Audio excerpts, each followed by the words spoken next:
Greetings and peace. This is Dr. Laurence Brown with another episode of Interfaith Issues. Today I'm going to talk about how I became Muslim. The story takes us back to 1990. Before 1990, I was the typical American. I basically subscribed to the philosophy that the person who died with the most toys wins. I had spent my life accumulating different things of this world, and that was the only thing that I knew. That was the only objective I knew in life. In 1990, my second daughter was born. I guess I wasn't listening the first time.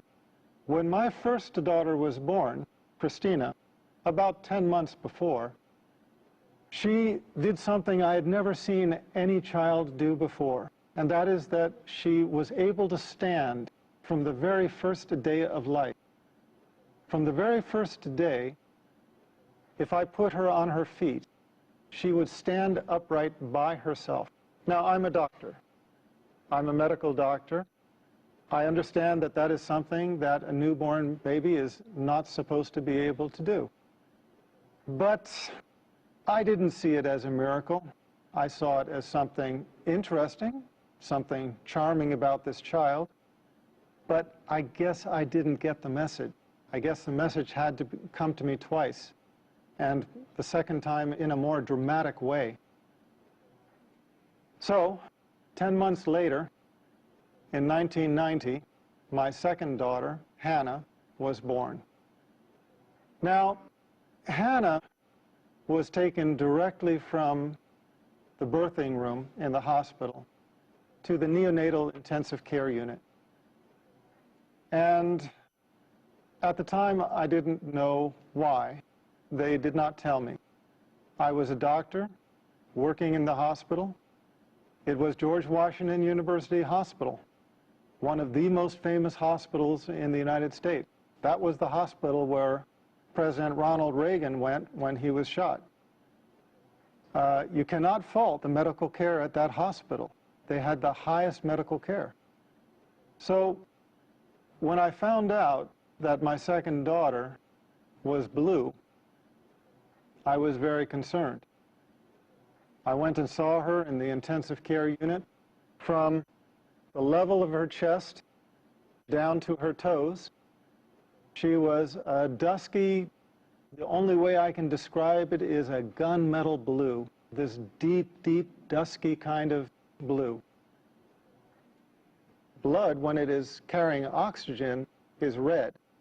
When the blood does not have oxygen, it turns blue. And that was the color of my child. We took a cardiac ultrasound. It showed that she had a coarctation of the aorta. Now, the aorta is the major vessel that comes off of the heart and then sweeps down to the rest of the body, carrying all of the blood for the body from the chest down. And a coarctation is a critical narrowing in that artery. We could see where the artery was normal size.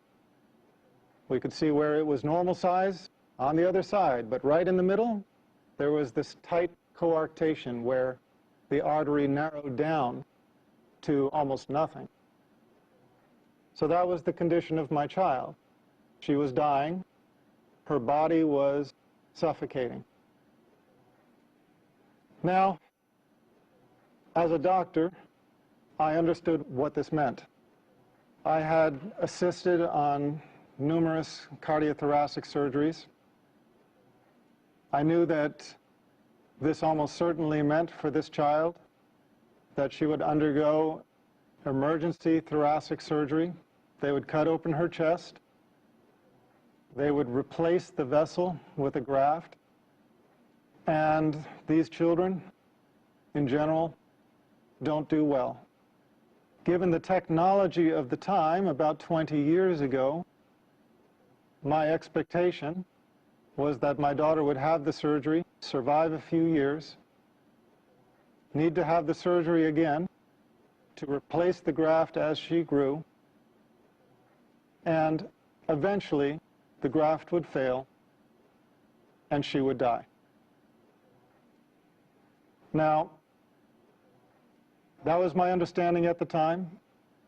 That was the understanding of the intensivist, the doctor caring for my daughter at the time. So we were standing over this one-day-old baby, not even one-day-old baby, whose body was dying for lack of oxygen, and we were just watching her die. They called in a cardiothoracic surgeon from the Children's Hospital across town in Washington, D.C. When he came to see my daughter, I had to leave because I was emotional and I was not helping things. I was not helping them to do their job. I left the intensive care unit. I went down the hallway. Because it's an intensive care unit, there's a prayer room nearby. Now, I remember very clearly walking into that room and praying for the first time in my life with sincerity. And I remember it because I had never prayed with sincerity before.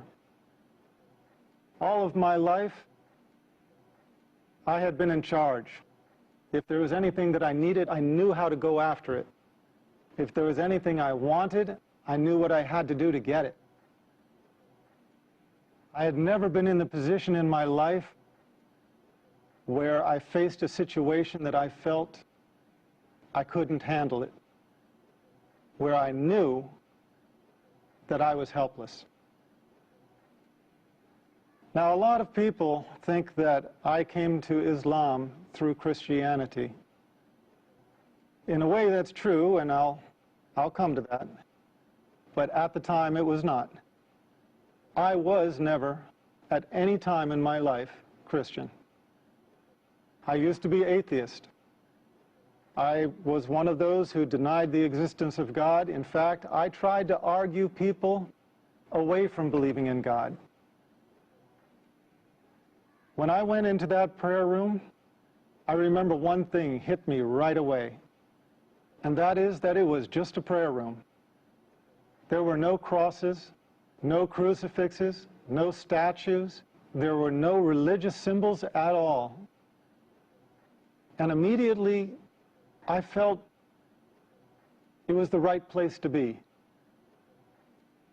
But because I was atheist, I prayed a prayer which I have since come to know is a little bit infamous. It's a kind of a weak prayer, but it has its strength. And that prayer is, "Oh God, if you are there." You have to remember, I had spent all of my life denying God, denying his existence. At that moment, I realized there was nothing I could do. There was nothing in my worldly power to help this child. And I knew that the only power, if it did exist, that could help my child was the Almighty. So the only way I could pray was to pray, "Oh God, if you are there." And I admitted, I was honest. I said, "I don't know if you're there or not. But if you are there, I need help." And I made a deal. I made a promise. I asked God if he saved my daughter, and then if he guided me to the religion that was most pleasing to him, that I would follow. And I remember those words precisely, asking him to guide me to the religion that was most pleasing to him and promising to follow. Well, I had been away for maybe 15 minutes. I walked back to the intensive care unit. When I entered the unit, the doctors were huddled around my daughter like a football team in the huddle. They were on the other side of the room at one end. When I walked in, they looked up at me, and I could see something had changed. When I walked up to them, the cardiothoracic surgeon just looked me in the eye and said she was going to be okay. The doctors around me did not understand it. He went on to give an explanation. He started talking about a patent ductus arteriosus and how he explained the fact that my daughter was going to be okay. And I looked around at the other doctors' faces, and I realized that I was not the only one that did not buy that explanation. And I realized that although that explanation worked for him, it just simply didn't work for me. I had prayed with sincerity for the first time in my life, and I could only believe that this was the hand of my Creator. We took an ultrasound before that showed this life-limiting condition. We took an ultrasound after, and she was completely stone-cold normal. She never had surgery. She never had medicine. She just went to becoming a completely normal child. As a matter of fact, she entered college this year.